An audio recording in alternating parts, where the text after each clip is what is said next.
নমস্কার বন্ধুরা, time pass লাইফে সবাইকে স্বাগতম। আমি চলে এসেছি আবারও একটা নতুন রেসিপি নিয়ে। আজকে আমি বানাবো পনির বিরিয়ানি। পনির বিরিয়ানির জন্য পনির নিয়েছি আলু, আর নিয়েছি লঙ্কা বাটা, আদা বাটা, জিরে বাটা, গরম মশলা বাটা, টমেটো, আস্ত গরম মশলা, আর নিয়েছি চালটা আমি ভিজিয়ে রেখেছি, রাইসের চাল। আর নিয়ে নিচ্ছি সঙ্গে গোলাপ জল, কেওড়া জল, ঘি, আতর আর বিরিয়ানি মশলা। আর এটা নিয়েছি, এতে খোয়া ক্ষীর আছে, গোলাপের পাপড়ি দিয়ে আমি করব। পনির বিরিয়ানির জন্য আমি গ্যাসটা ধরিয়ে কড়াই বসিয়ে দিয়েছি, তেল দিয়ে দিলাম। পনিরগুলোর জন্য একটু পনিরের উপরে হলুদ, পনিরগুলো ভাজার জন্য আমি একটু হলুদ আর লবণ মাখিয়ে নিচ্ছি। তেলটা আমার গরম হয়ে গেছে, এবার পনিরগুলো আমি সব দিয়ে দিয়েছি, হালকা করে ভেজে নেব। আমার পনিরগুলো হালকা ভাজা হয়ে গেছে, এবার তুলে নেবো। ওই তেলের মধ্যে দিয়ে দিচ্ছি আলুটা দিয়ে দিয়েছি। এবার কিছুক্ষণের জন্য একটুখানি ঢেকে দেবো। এবার ঢাকনাটা একটু হলুদ আর একটু লবণ দিয়ে দেবো। খুব আস্তে আস্তে আলুটাকে ভেজে নিতে হবে। আমার পনির বিরিয়ানির জন্য আলুগুলো একদম ভাজা হয়ে গেছে, এবার নামিয়ে নেবো। এবার আমি ওই তেলেই দিয়ে দিচ্ছি একটু শুকনো লঙ্কা, তেজপাতা, দিয়ে দিচ্ছি কটা গোড়া গরম মশলা, দিয়ে দিচ্ছি 1 চামচ জিরে বাটা, দিয়ে দিলাম আদা বাটা, দিয়ে দিচ্ছি কাঁচা লঙ্কা, শুকনো লঙ্কা বাটা।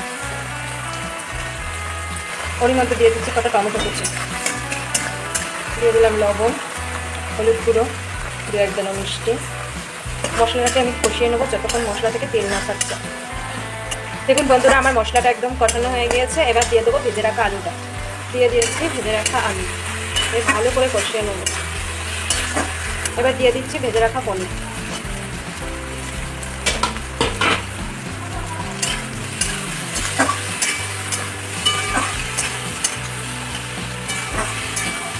পনির দিয়ে আলু দিয়ে খুব সুন্দর করে কষানো হয়ে গেছে। আজকে সারা দিন ধরে বৃষ্টি হচ্ছে ঝমঝম করে। একবার ভেবেছিলাম খিচুড়ি রান্না করি, তারপরে আবার সবাই বলছে না পনির বিরিয়ানি খাবো, তাই পনির বিরিয়ানি আজকে রেসিপি দিয়ে রান্না করলাম আর আপনাদের সাথে শেয়ার করলাম। দেখুন বন্ধুরা, আমার মশলা আর আলু দিয়ে পনিরটা দিয়ে কষানো হয়ে গেছে। গরম জল দিয়ে দেবো অল্প একটু গামাখা হবে।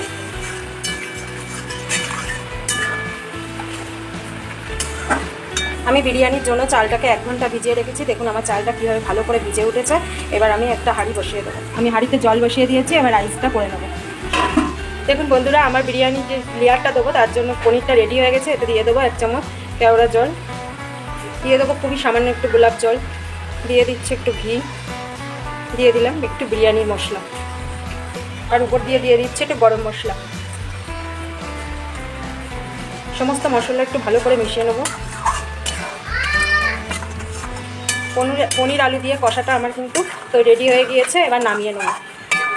রাইসের চালটা করার জন্য আমি জল বসিয়ে দিয়েছি, দিয়ে দিচ্ছি ওর মধ্যে তেজপাতা, দিয়ে দিচ্ছি কটা গোটা গরম মশলা, আর দিয়ে দিচ্ছি একটু সাদা তেল। দেখুন বন্ধুরা, আমার রাইসটা একদম জুড়ো জুড়ো কমপ্লিট হয়ে গেছে। এবার বিরিয়ানির লেয়ারটা দিয়ে দেবো।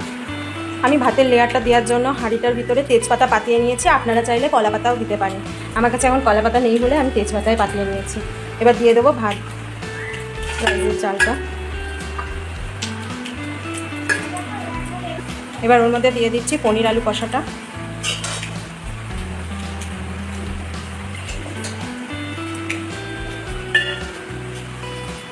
এবার আমি দিয়ে দিচ্ছি একটু গরম মশলা। এখানে একটা বাটিতে আমি মিশ্রণ তৈরি করে নিয়েছি, একটু দুধ আর গোলাপ জল, কেওড়া জল, আতর, আর একটু দিয়ে দিয়েছি হলুদের গুঁড়ো। আমার কাছে রং নেই, ওই জন্য আমি হলুদের গুঁড়োটাই ইউজ করেছি। আপনারা চাইলে রংটাও ইউজ করতে পারেন। আমি দিয়ে দেবো ওই মিশ্রণটা।